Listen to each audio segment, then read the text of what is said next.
Get some welcome to Dougcast. I mean Racin and stuff. The show where we talk about racing and other sports. As always, I am Doug here with my good friend Chris. How you doing, Chris? Pretty good. Saw some interesting things on the commute here this morning. You had your own Carl Edwards flip right in front of you. Yeah. Yes, I did. Carl Edwards cut down on you when you were going for the lead, and you sent him over the bridge. Flipped him. Yeah. It was interesting, but I'm good. I'm here. It's good to go. You survived.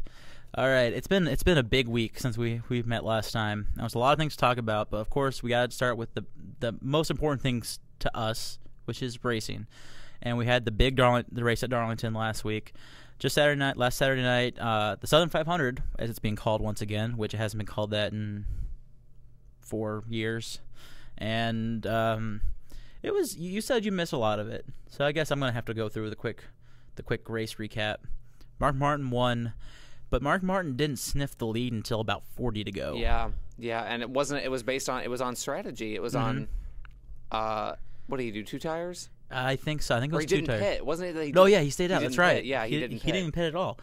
And I think this is terribly interesting. And I'm actually going to bemoan something real quick. The old Darlington is gone. It is gone. You said you didn't watch the race. Let me point out something to you. I watched a decent chunk of it to get the idea, but go ahead. But the basically thing about it is there was one driver who continuously took 4 tires every stop, like you normally would at Darlington. That was Tony Stewart. And no matter how many times he took 4 tires, no matter how many times he pitted when nobody else did, he came off 2nd, 3rd, 4th, and he could not get the lead. Clean air was more important at Darlington than tires were, for the first time in ever.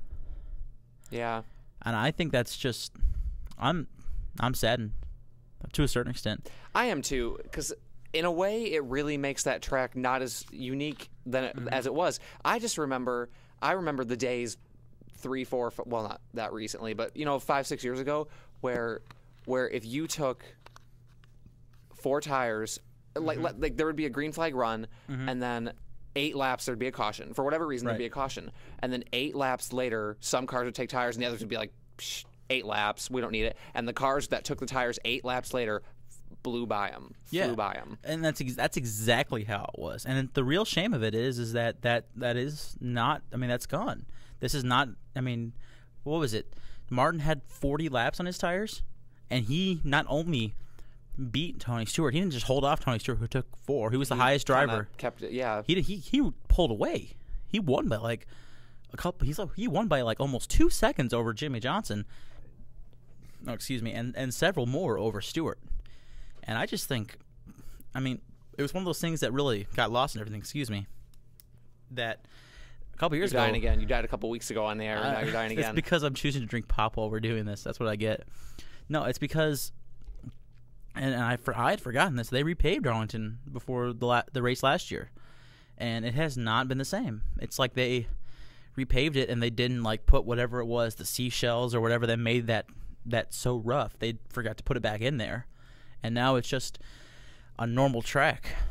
Yeah, because one thing that sticks out to me that I was thinking about is you and I, just in our leisurely time over the past 6 years, have gone back and looked at the 2003 finish. And I mean, besides the finish and almost being able to recall the race announcers verbatim, I remember on the backstretch of the final lap when Larry McReynolds was like, these cars are driving terrible right now. I remember seeing the Tide car and the whatever his sponsor was, Sharpie. Rubbermaid. I remember seeing them bounce on the back straightaway. Can you picture that in your head? They were bouncing. They were sliding. Like you saw them bouncing up and down on the back straightaway, and you don't see it anymore. Yeah, and another thing too was like coming off turn 4 on that last lap too was that Kurt Busch almost spun out. That's why they ended up colliding down the front straight, because Kurt Busch completely snapped loose on him, and thank God Ricky Craven was there. Otherwise he would have wrecked. Yeah, otherwise he would have been head first in the inside wall. That Darlington, apples and oranges to this Darlington. Yeah, well, it was like apples and like cinnamon apples. Enough difference. Yeah.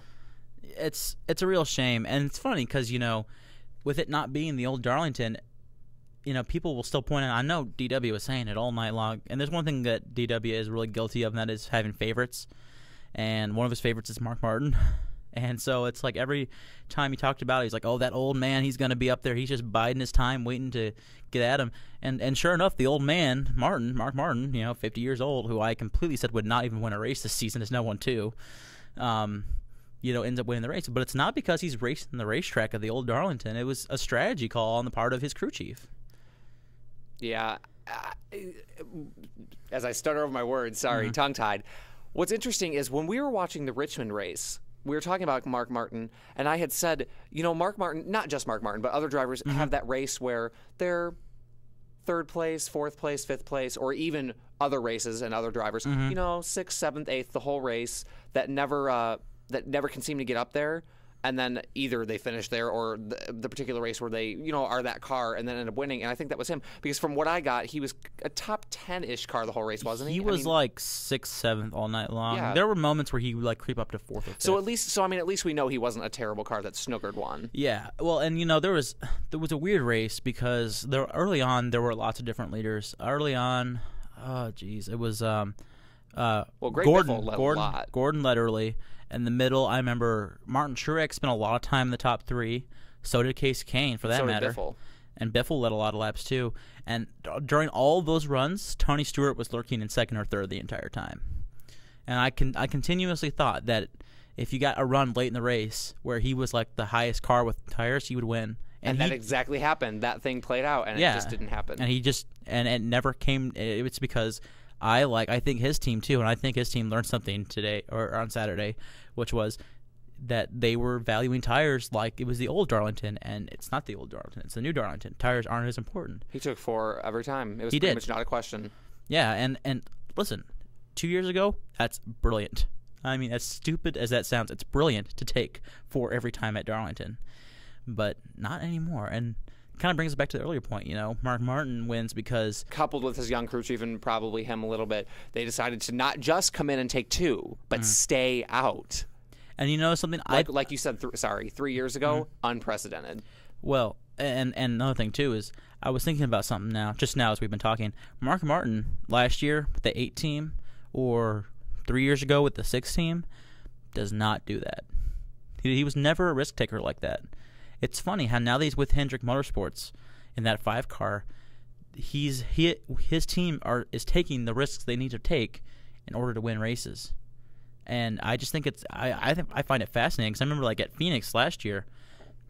Excuse me, Ken. The first race, where he had a great car, and he didn't gamble on fuel, but he was the guy that was running part time. He should be gambling, and trying to win races, but he wasn't. Jamie Johnson, the full-time driver at Hendrick Motorsports, gambled and won the race.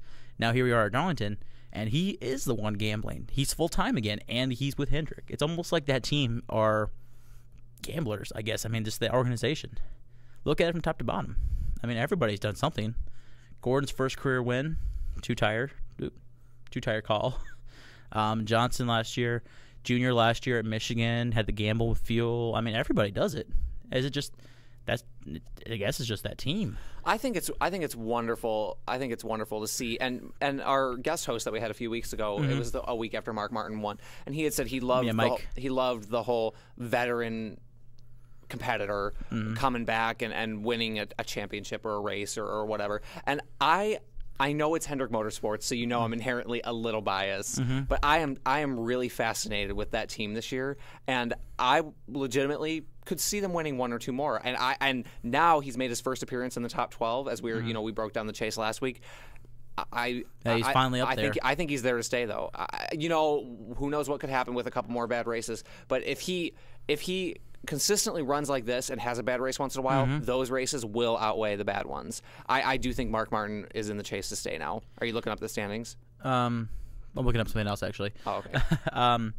No, I was going to comment on that, which is I think it's interesting because we as fans or people, I guess we're the media now, so to speak, we make proclamations or viewpoints.